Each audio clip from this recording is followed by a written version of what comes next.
नमस्कार श्रोताओं, स्वागत है रेडियो हिंदी साहित्यिक पत्रिका शतदल में।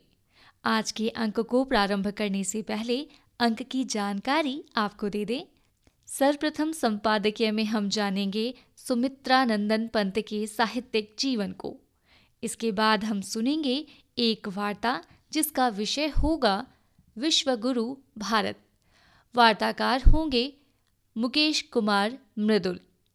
इस वार्ता के बाद हम सुन सकेंगे राम यतन प्रसाद से उनकी कुछ लघु कथाएं। श्रोताओं, ये थी जानकारी आज के अंक की। अंक में आगे बढ़ते हैं संपादकीय की ओर।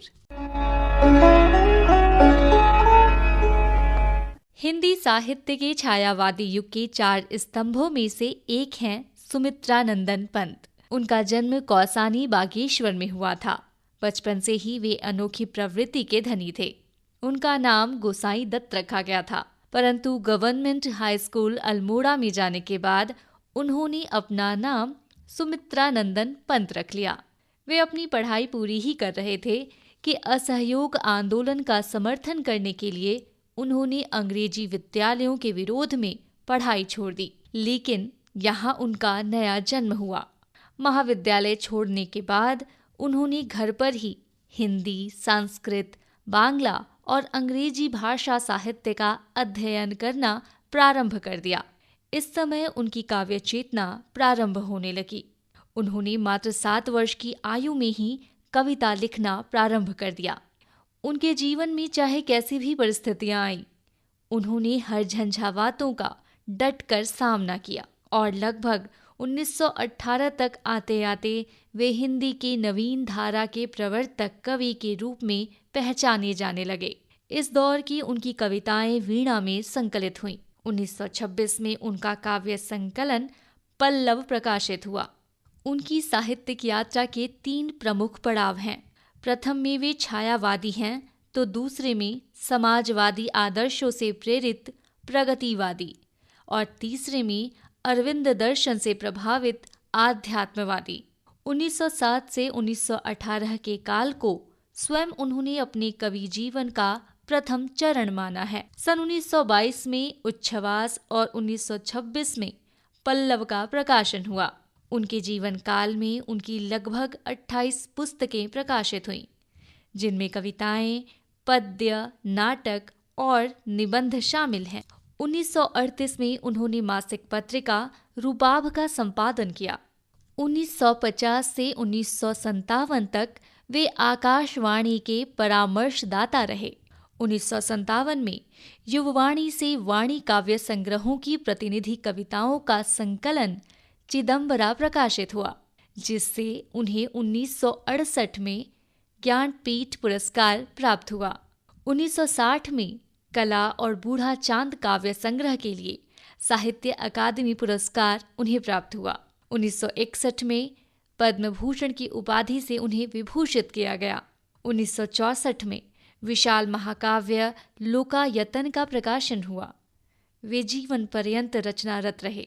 अविवाहित पंत जी के अंतस्थल में नारी और प्रकृति के प्रति आजीवन सौंदर्यपरक भावना रही। ऐसे महान साहित्यकार को हमारा कोटि कोटि नमन है। सुमित्रा नंदन पंत पे केंद्रित ये संपादकीय अभी हम सुन रहे थे। अंक में आगे बढ़ते हुए अब हम सुनने जा रहे हैं मुकेश कुमार मृदुल से उनकी वार्ता, जिसका विषय है विश्वगुरु भारत। हमारा देश भारत विविध संपदाओं से परिपूर्ण एक ऐसा गौरवशाली राष्ट्र है जिसके आगे दुनिया नतमस्तक है। इसके संबंध में जर्मनी के विश्वविख्यात विद्वान फ्रेडरिक मैक्स मुलर ने अपने देशवासियों को संबोधित करते हुए कहा था, सर्वविध संपदा और प्राकृतिक सौंदर्य से परिपूर्ण कौन सा देश है? यदि आप मुझे इस भूमंडल पर का अवलोकन करने के लिए कहें तो बताऊंगा कि वह देश है भारत। भारत जहां भूतल पर ही स्वर्ग की छटा निखर रही है। यदि आप जानना चाहें कि मानव मस्तिष्क की उत्कृष्टतम उपलब्धियों का सर्वप्रथम साक्षात्कार किस देश ने किया है और किसने जीवन की सबसे बड़ी समस्याओं पर विचार कर उनमें कईयों के ऐसे समाधान ढूंढ निकाले हैं कि प्लेटो और कांट जैसे दार्शनिकों का अध्ययन करने वाले हम यूरोपियन लोगों के लिए भी वे मनन के योग्य हैं, तो मैं यहाँ भारत का ही नाम लूँगा। और यदि यूनानी, रोमन और सेमेटिक जाति के यहूदियों की विचारधारा में ही सदा अवगाहन करते रहने वाले हम यूरोपियन को ऐसा कौन सा साहित्य पढ़ना चाहिए जिससे हमारे जीवन का अंतरतम परिपूर्ण, अधिक सर्वांगीन, अधिक विश्वव्यापी, यूं कहें कि संपूर्णतया मानवीय बन जाए, और यह जीवन ही क्यों, अगला जन्म तथा शाश्वत जीवन भी सुधर जाए, तो एक बार फिर मैं भारत का ही नाम लूँगा। भारतीय संस्कृति सदा से आकर्षक रही है। यह इतनी सबल और प्रभावी है कि जिसके कायल पूरब से लेकर पश्चिम तक का देश है। यहाँ के आचार विचार, रहन सहन को दुनिया अपनाने में अपने को पीछे नहीं रखना चाहती। भारतीयों द्वारा बच्चों से लेकर बुजुर्गों तक के प्रति किए जाने वाले सम्मान के भाव काफ़ी प्रभावी है। आज जहाँ अन्य देशों में बच्चों को किड्स केयर के हवाले कर दिए जाते हैं, बुजुर्गों को ओल्ड एज होम में जाने को विवश कर दिया जाता है, वहीं भारतीय बच्चों का पालन पोषण और वृद्धों की देखरेख अपने घरों में अपनी निगरानी में करते हैं। भारतीयों की यह संवेदना सदियों से विश्व के लिए प्रेरणादायी है। यहाँ के निवासी एक दूसरे से मैत्रीय भाव के साथ मिलते हैं। अपनापन और भाईचारे के संबंध तमाम मुश्किलों का हल करने में कारगर साबित होता है। इसलिए बहुजन हिताय बहुजन सुखाय की दृष्टिकोण में जीते हैं। आगंतुकों के प्रति इनके आतिथ्य भाव में जो श्रद्धा होती है वह इसके मौलिक गुण हैं। अतिथि देवो भव, यहाँ अतिथियों को देवता समझा जाता है। यह व्यवहार देश के बाहर के व्यक्तियों के मर्म को छू रहा है। यहाँ के व्यक्ति वसुधैव कुटुंबकम के विश्वास में जीवन यापन करते हैं। भारतीयों का यह दर्शन आज विश्व के सारे देश को समुचित सीख प्रदान कर रहा है। विश्व के कोने कोने से ज्ञान पिपासु अपनी प्यास बुझाने के लिए भारत की धरती पर आया करते थे। बिहार का नालंदा विश्वविद्यालय इसके ज्वलंत उदाहरण है। नालंदा हमारे इतिहास में अत्यंत आकर्षक नाम है, जिसके चारों ओर न केवल भारतीय ज्ञान साधना के पुष्प खिले हैं, बल्कि एक समय में एशिया महाद्वीप के विस्तृत भूभाग का संबंध इससे विद्या प्राप्ति के लिए जुड़ गया था। यह स्थल 600 वर्ष तक एशियाई महाद्वीप वासियों के लिए चैतन्य केंद्र के रूप में विख्यात रहा। हिंदी अकादमी दिल्ली के कीर्ति सम्मान से सम्मानित प्रसिद्ध कवयित्री निर्मला गर्ग नालंदा का वर्णन कुछ इस प्रकार करती है। मैं देख पा रही थी शिक्षा और विद्या का वह अद्वितीय केंद्र अध्ययन कर रहे थे, जहाँ देश विदेश से आए हजारों बौद्ध भिक्षु कोई न्यायशास्त्र पढ़ रहा था, कोई चिकित्सा शास्त्र, किसी को व्याकरण का ज्ञान चाहिए था, किसी को आत्मसात करना था, धर्म ग्रंथों का सार, नागार्जुन, वसुबंधु, दिडनाग, धर्मकीर्ति जैसे अप्रतिम दार्शनिक तर्क करते आत्मा की नश्वरता पर। नालंदा विश्वविद्यालय के अतिरिक्त विक्रमशिला विश्वविद्यालय भी विश्व के लिए उज्ज्वल दीप बनकर अपना प्रकाश चहुं ओर फैलाया और दिग दिगंत को प्रकाशमान किया। यहाँ के आचार्यों ने शाश्वत ज्ञान को सामयिक दृष्टि दी और विश्व मानवता को अपने ज्ञान से कृतार्थ किया। आज युवाओं के आदर्श बने स्वामी विवेकानंद ने अपने अद्भुत व्याख्यान से पश्चिमी देश अमेरिका में ऐसा धूम मचाया था कि वहाँ के निवासी कई दिनों तक उनको सुनते रहे। उनके दर्शन से अन्य देशों के लोग भी काफ़ी प्रभावित हुए और उनके समक्ष नतमस्तक हो गए। अमेरिका के शिकागो धर्म सम्मेलन के संबंध में साहित्यकार श्वेता राय ने ठीक ही लिखा है। अमीर की भाई बहनों कह शुरू किए जब उद्बोधन, धर्म सभा स्तब्ध हुई थी सुनकर उनका संबोधन। आया उस प्राचीन देश से जो संतों की है नगरी, पाया हूँ सम्मान यहाँ जो भरी हर्ष से मन गगरी। वर्तमान समय में संपूर्ण विश्व के लिए शांति के प्रतीक माने जाने वाले महात्मा बुद्ध ने भारत भूमि से ही अपने ज्ञान की ज्योति अन्य देशों में भेजी थी। आज उनके बताए रास्तों पर चीन, श्रीलंका, जापान जैसे अनेक राष्ट्र चल रहा है। इतना ही नहीं, बुद्ध की ज्ञान स्थली बिहार के बोध गया में प्रतिवर्ष दूसरे देश से अनेक अनुयायी आकर श्रद्धा के साथ माथा टेकते हैं।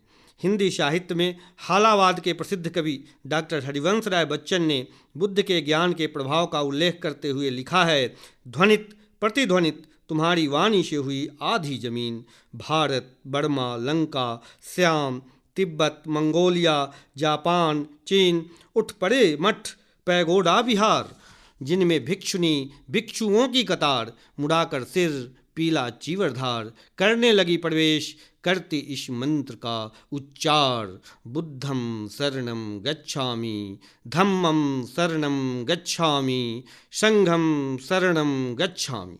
कवि सोहनलाल द्विवेदी ने लिखा, युग बढ़ा तुम्हारी हंसी देख, युग हटा तुम्हारी भ्रकुटि देख, तुम अचल में खला बन भूकी, खींचते काल पर अमिट रेख।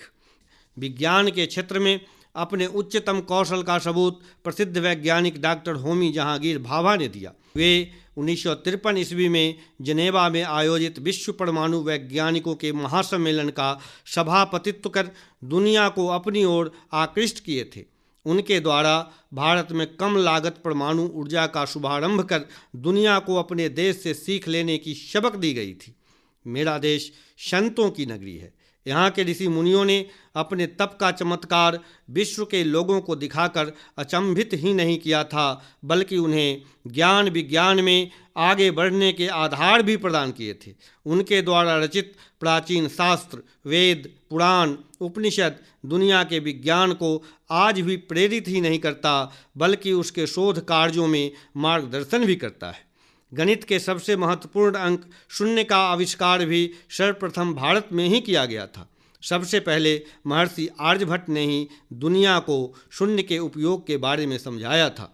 इसके अलावा वेदों से हमें 10 खरब तक की संख्याओं के बारे में पता चलता है।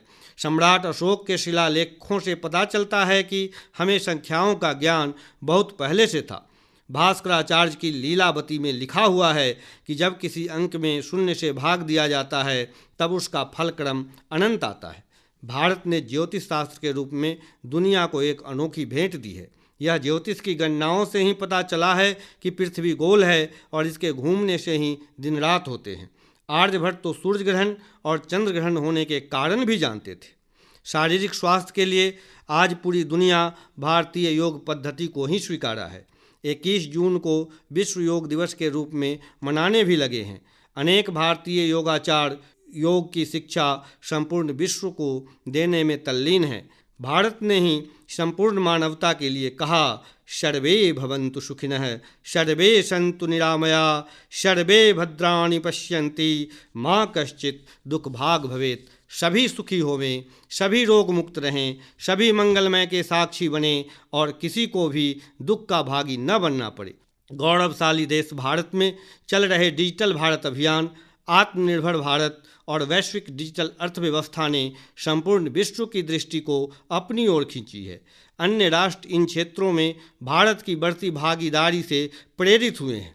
आदिकाल से लेकर वर्तमान समय तक भारत मानवीय संवेदनाओं के प्रति सर्वाधिक आग्रही रहा है। यह अहम में नहीं बल्कि वयम में जीना सीखा है। प्रेम, अपनापन, स्नेह, त्याग, सहिष्णुता, समानता, परोपकारिता को यह अपना सिद्धांत बनाया है। भारत की यही विचारधारा दुनिया को अपने समक्ष माथा नवाने और सीखने के लिए मजबूर करता है। तभी तो दक्षिण भारत हिंदी प्रचार सभा चेन्नई के पूर्व जनसंपर्क अधिकारी गीतकार ईश्वर करुण ने राष्ट्र की वंदना करते हुए लिखते हैं, विश्व की संस्कृति का जो सिरमौर है, मुल्क ऐसा जहां में कहाँ और है। मुकेश कुमार मृदुल की वार्ता विश्व गुरु भारत अभी हम सुन रहे